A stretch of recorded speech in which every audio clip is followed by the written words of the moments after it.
안녕하세요. 코코넷넷TV 이비인후과 전문의 정지훈입니다. 오늘은 수면에 방해되는 이것에 대해서 알아볼 건데 코골이와 이갈이입니다. 그래서 오늘 이 두 가지에 대해서 어떤 숨겨져 있는 수면 질환이 있는지에 대해서 알아보도록 하겠습니다.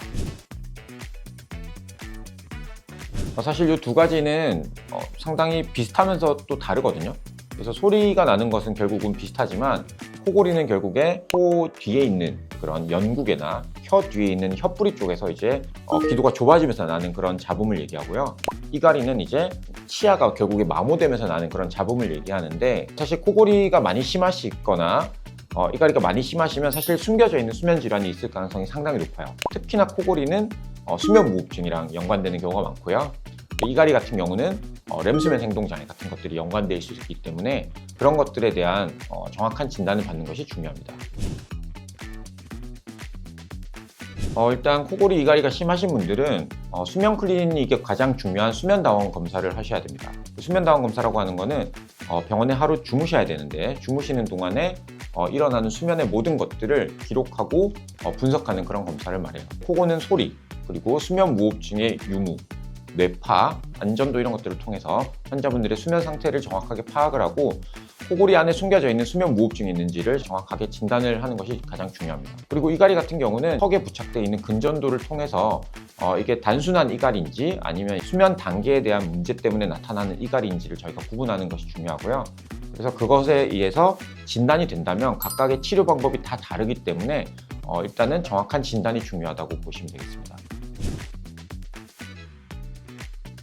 수면 무호흡증은 이제 정도에 따라서 경증, 중등도, 고도 이렇게 나뉘게 되고요. 물론 수면 무호흡증이 없는 정상인 분들도 저희가 간혹 볼 수 있지만 대부분 코골이가 크신 분들일수록 그런 점점 중등도가 올라가는 경우가 많기 때문에 너무 심한 코골이나 수면 무호흡증을 가지고 계신 분들은 저희가 결국은 양압기 치료라든가 뒤틀림이 많이 심하신 분들은 이런 수면 무호흡증 수술 치료 등도 이제 가능하고요. 그리고 이갈이 같은 경우는 이제 근육의 그런 경직도가 너무 크게 있으셔서 하시는 분들은 저희가 보톡스 치료를 통해서 그런 증상들을 좀 개선하기도 하고요. 치아의 마모가 너무 심하신 분들은 거기에 맞는 이런 보철 장치 같은 것을 저희가 맞추기도 합니다.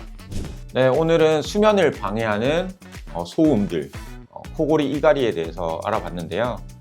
사실 이제 수면이라고 하는 거는 혼자 자는 경우도 있지만 여러 명과 같이 단체 생활하는 경우도 있고 옆에 동반자가 있는 경우도 많은데 그런 사람들도 결국에 수면을 취할 때 잡음이 클수록 당연히 수면을 취하기가 어렵습니다. 그래서 너무 큰 잡음들이 있을 때는 항상 그 안에 숨겨져 있는 무언가가 있을 수 있기 때문에 그 무언가를 찾기 위한 노력을 조금 하시는 게 좋고요. 이런 워치라든가 어플을 통해서도 어느 정도는 조금 파악은 할 수 있지만 결국에 이제 본인의 그런 수면 상태를 가장 정확하게 파악할 수 있는 수면다원 검사, 요거를 하는 것이 가장 중요하다고 보시고요.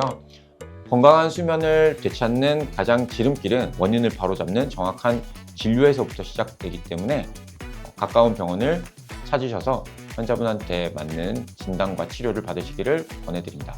지금까지 코코넷넷TV 정지훈이었습니다. 감사합니다.